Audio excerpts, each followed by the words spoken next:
Hello students, I am Dev. I welcome all of you my channel SSC रणनीति sorry SSC मंत्रा bye देव। जैसा कि पिछले video में मैंने आपको इस पैसेज का सारा मीनिंग लिखा दिया था। देखिए मैं यही करूँगा आज से आपसे कि एक वीडियो में आपको पहले टोटल मीनिंग लिखा दूंगा। आपको क्या करना है कि जो भी मैं मीनिंग लिखा है उसको याद करिएगा, 2-4 बार पढ़ लीजिएगा। उसके बाद खुद पैसेज को पढ़ने का प्रयास करिएगा। उसके बाद फिर अगला वीडियो देखिएगा। इससे क्या होगा कि आपका अंडरस्टैंडिंग थोड़ा ज़्यादा बनेगा। ठीक है, चलिए स्टार्ट करते हैं। Corruption is a not a new phenomenal in India. कहता है कि जो करप्शन है भारत में कोई घटना नहीं है। It has been prevalent in history since in ancient times.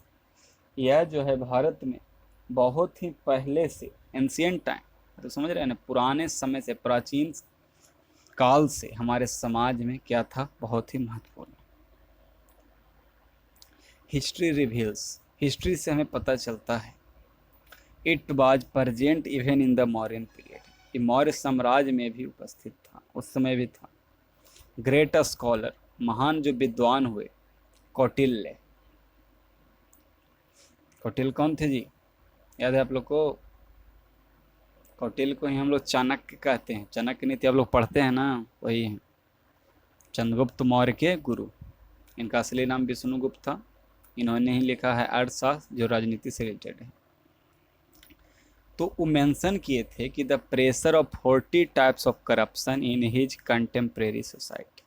मतलब जो उनका उस समय समकालीन जो समाज था, उस पर 40 प्रकार के करप्शन का प्रेशर है, उस समय बताए थे। याद रखिए कि हिस्ट्री के कोई भी घटना को बताने के लिए हम लोग प्रेजेंट इंडेफिनिट टेंस का प्रयोग करते हैं।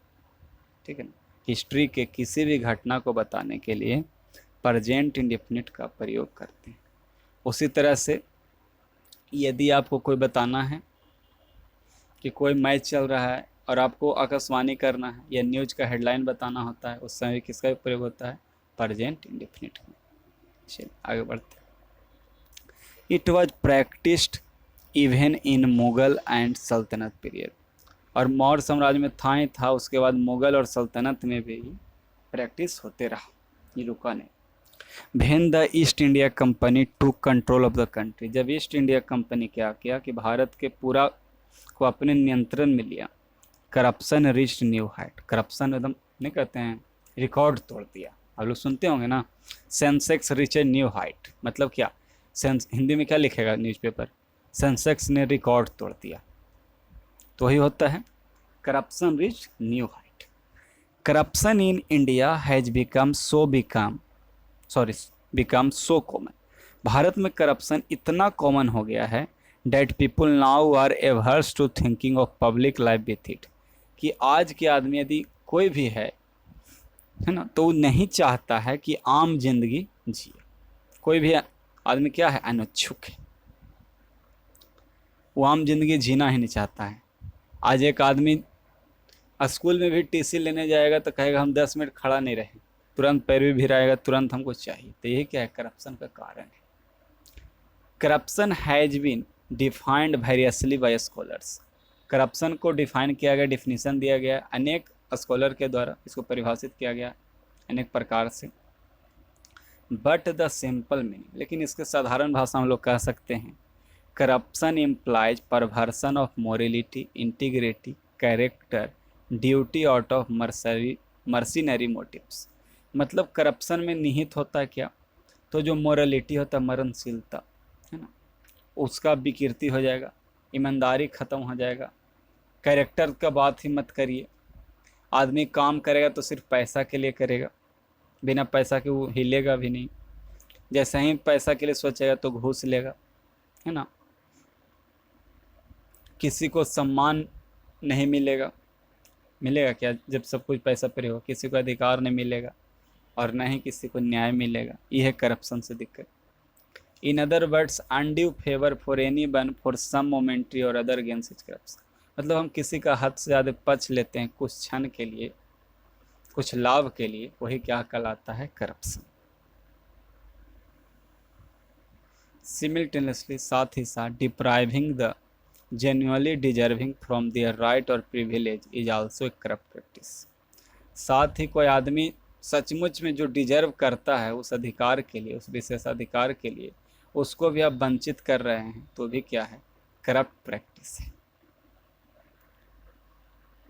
श्रिंकिंग फ्रॉम वंस ड्यूटी और dereliction of duty are also forms of corruption.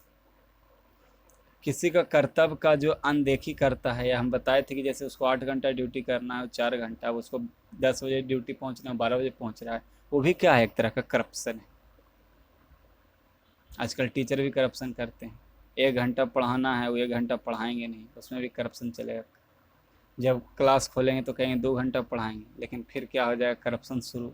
2 घंटा के 1.5 घंटा, 1 घंटा होने लगेगा, 50 मिनट होने लगेगा, ठीक है। तो ये भी एक प्रकार का क्या है, corruption, shrinking from one's duty. यह कर्तव्य का अनदेखी करना भी करप्शन है।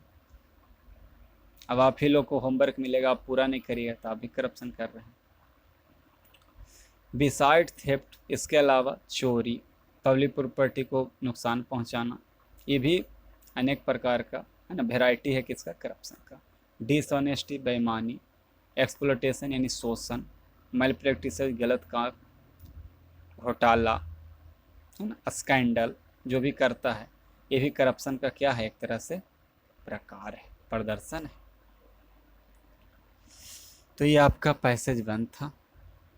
आशा है आप लोग इससे कुछ सीखे होंगे, कुछ ना कुछ ज़रूर बेनिफिट होगा। मैं अपना 100% दे रहा हूँ, आप लोग भी अपना 100% दीजिए। चैनल को सब्सक्राइब नहीं किए तो ज़रूर करिए, अधिक से अधिक इसको शेयर करिए, अधिक से अधिक अपने भाई बंधु तक इस बात को पहुँचाइए कि पैसेज को बहुत ही आसानी भाषा में समझाया जा रहा है। लाइक का बटन दबाना एकदम न भूलें, कमेंट ज़रूर करें, आप लोग कमेंट बहुत कम करते हैं। चलिए आते हैं पैसेज 2 पढ़ेंगे। कॉपी कलम निकालिए, लिखिएगा। साइंस तो सबको पता है, विज्ञान। ब्लेसिंग लिखिएगा, आशीर्वाद, वरदान, यहाँ वरदान होगा। कर्स मतलब लिखिए अभिशाप, कर्स मिस अभिशाप।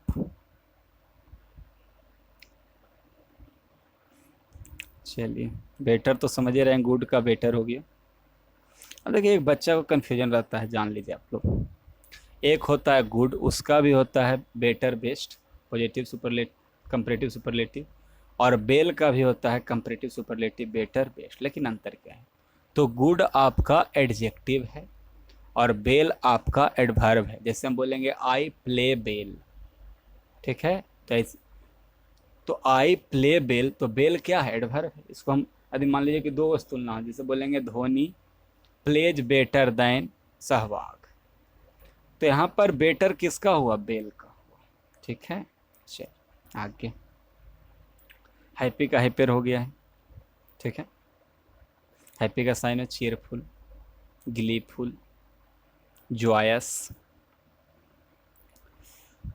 टेरिबल तो समझ ही रहे हैं, भयानक, डरावना। डिस्ट्रक्शन समझ ही रहे हैं,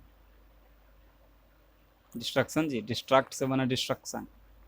डिस्ट्रक्शन क्या है बताइए, पिछला क्लास में बताए थे, नाउन। तो डिस्ट्रक्ट मैंने होता विनाश करना, यानी डिस्ट्रॉय उसका साइन हो जाएगा, इनहिलेट हो जाएगा, डिमोलिश हो जाएगा।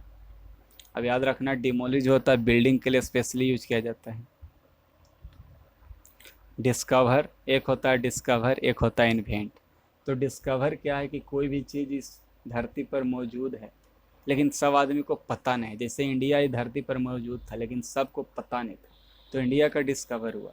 लेकिन ये जो पेन है, ये जो मोबाइल है, इस धरती पर नहीं था, इसका क्या हुआ, नया एकाएक उत्पत्ति हुआ है ना, इसको इंसान बनाया है, साइंटिस्ट बनाया है, तो ये क्या हुआ, इन्वेंट हुआ, इन्वेंटर इसको इन्वेंट किया, ठीक है। आप लोग समझ गए होंगे डिस्कवर और इन्वेंट में अंतर। चलिए आगे, एलिवेट मतलब लिखिए, एलिवेट पेन मतलब दर्द को कम करना, एलिवेट पेन दर्द को कम करना। क्योर मतलब लिखिएगा इलाज करना, क्योर मतलब इलाज करना। एक OWS पूछता है पेनेसिया, उसका साइनो भी एक बार सवाल पूछा है, तो उसका साइनो है क्योर ऑल, ठीक है ना। रामबाण बोलते हैं पेनिसिया को। A cure to all disease वो होता है पेनिसिया। ठीक है, आगे आते हैं।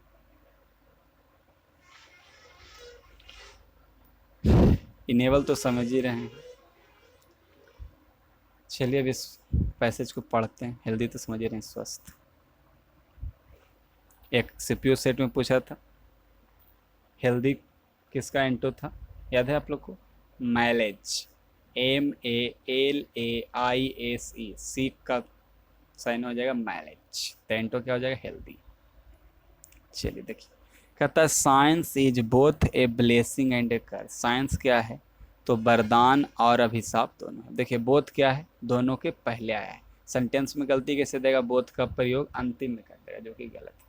जिस दोनों के लिए यूज होता है बोथ उसके पहले आता है। जैसे यहाँ ब्लेसिंग और कर्स के लिए आया तो उसके पहले आया। और ध्यान दे रहे हैं कि ब्लेसिंग के पहले भी आर्टिकल लगल है, कर्स के पहले भी आर्टिकल लगल है। यदि एक आर्टिकल लगेगा मतलब एक आदमी, जैसे हम बोलेंगे ब्लैक एंड वाइट साइड, तो इज लगेगा क्योंकि आर्टिकल एक बार आया है। दो वर्ड आर्टिकल आएगा तो प्लूरल होगा, एक बार आर्टिकल आएगा तो सिंगुलर होगा। ठीक है, और बोथ के साथ कभी भी नॉट का प्रयोग नहीं करते हैं। यदि बोथ के साथ नॉट का प्रयोग करना है तो नाइदर का प्रयोग, कल आपको सिखाए थे ना।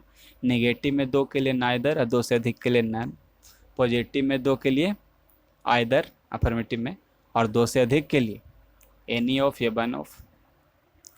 तो साइंस क्या है? वरदान और अभिशाप दोनों है। भाइल it has given us many thing, इसने हम, जबकि इसने हमें बहुत चीज़ दिया है। विच है made life better and happier, जो हमारे ज़िंदगी को क्या बनाता है? बेटर बनाता है। और हैप्पियर, और क्या? तो अच्छा बनाता है और खुशनुमा बनाता है, जितना होना चाहिए उससे अधिक। इट हैज़ आल्सो गिवन, लेकिन और भी क्या दिया है हमको? तो टेरिबल इंस्ट्रूमेंट, भयानक दिया है, जो डिस्ट्रक्शन, विनाश भी हो सकता है। आज बम बन गया है, एटम बम बन गया है ना, एक से एक तोप बन रहा है। ये सभी तो साइंस के द्वारा ही बन रहा है। तो यही है ब्लेसिंग भी और कर्स भी। साइंस है डिस्कवर्ड, साइंस ने डिस्कवर किया है और इन्वेंट किया है मेनी थिंग्स, बहुत ऐसा चीज़ जो पेन को क्या करता है? कम करता है। और क्योर टेरिबल डिजीज, और भयानक भयानक रोग को भी क्या कर रहा है? तो उसका इलाज कर रहा है। ऐसा इन्वेंशन किया गया है। These discoveries have enabled man to live a longer and healthier life। ये जो डिस्कवरी हुआ है जिसके कारण आदमी इनेबल हुआ उस लायक बन पाया है ना। क्या? कि आदमी एक लंबा और स्वस्थ जीवन जी सके। थैंक्स गाइज, मिलते हैं अगले सेशन में। That's all.